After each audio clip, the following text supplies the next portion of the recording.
प्रश्न number 1, halo alkane तथा hello arene से आप क्या समझते हैं?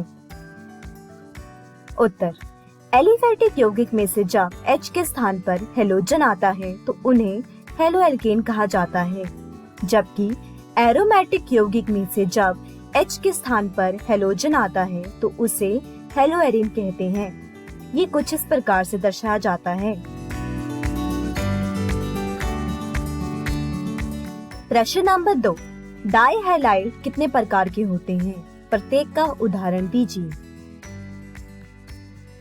डाई हैलाइड 2 प्रकार के होते हैं, जिसमें पहला है निकटवर्ती डाई हैलाइड। जब कार्बन परमाणुओं पर 2 हैलोजन पास पास जुड़े होते हैं तो इसे एल्कलीन डाई हैलाइड कहा जाता है।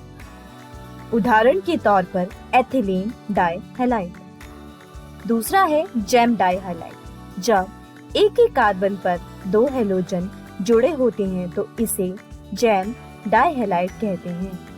उदाहरण के तौर पर मिथिलेन क्लोराइड। प्रश्न नंबर 3, नाभिक रागी, उपदंती तथा विसिनल हैलाइड से आप क्या समझते हैं?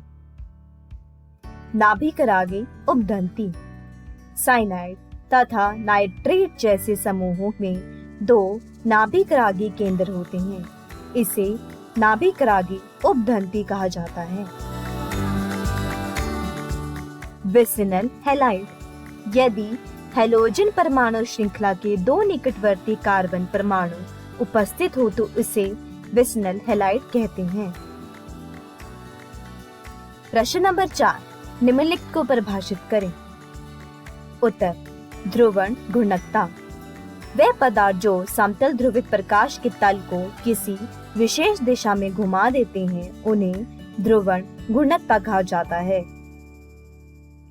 त्रिविम केंद्र या असीमित कार्बन परमाणु, वह कार्बन परमाणु जिसकी चारों संयोजकताएं अलग अलग परमाणु से जुड़ी हों उसे त्रिविम केंद्र या असीमित कार्बन परमाणु कहा जाता है।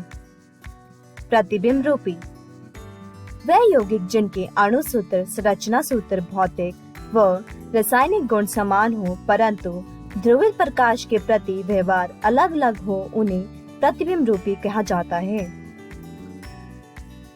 प्रश्न नंबर 5, फिंकलस्टीन अभिक्रिया तथा स्क्वार्ट्ज अभिक्रिया से आप क्या समझते हैं? फिंकलस्टीन अभिक्रिया, जब एल्काइल क्लोराइड या ब्रोमाइड की क्रिया NaI से की जाती है तो एल्काइल आयोडाइड बनते हैं, जिसे हम फिंकलस्टीन अभिक्रिया कहते हैं। मतलब Rx जमा NaI बराबर है Ri जमा NaX।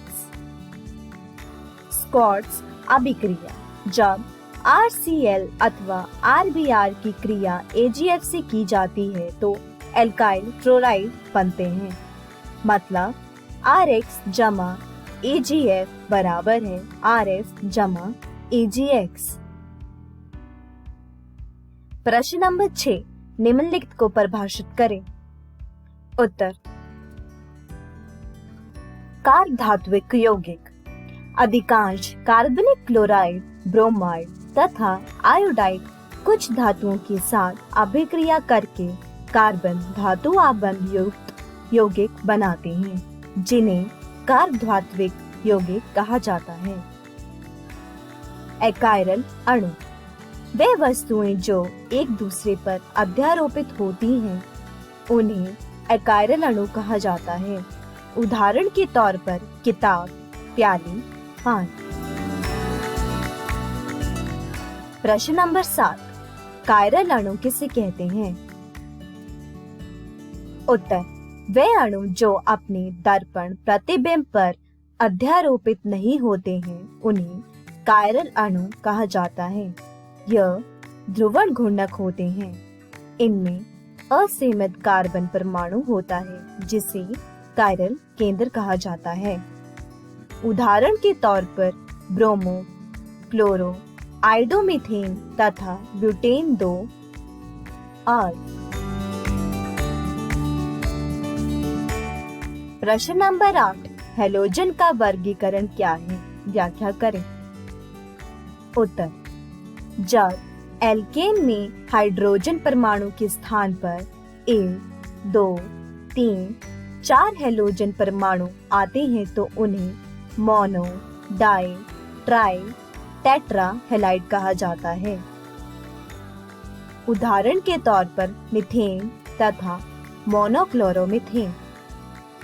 हैलोजन का वर्गीकरण 2 प्रकार से होता है, जिसमें पहला है sp3CX आबंध यौगिक तथा दूसरा है sp2CX आबंध यौगिक। प्रश्न नंबर 9, अलेक्जेंडर जेटसेफ ने क्या नियम दिया था? उत्तर, अलेक्जेंडर जेटसेफ ने 1875 में एक नियम प्रस्तुत किया था, जिसके अनुसार वे हाइड्रोजन के फलस्वरूप वे एल्कीन मुख्य रूप से निर्मित होती है, जिसमें द्विकाबंधी कार्बन परमाणुओं पर एल्काइल समूहों की संख्या अधिक होती है। प्रश्न नंबर 10, वुड्स फिटिंग अभिक्रिया तथा फिटिंग अभिक्रिया से आप क्या समझते हैं? उत्तर, जब एल्काइल हैलाइड तथा एराइल हैलाइड का मिश्रण सोडियम के साथ शुष्क ईथर की उपस्थिति में गर्म करने पर होता है तो हमें एल्काइल एराइन बनता हुआ मिलता है, जिसे वुड्स फिटिंग अभिक्रिया कहा जाता है। ये उदाहरण वुड्स फिटिंग अभिक्रिया का है।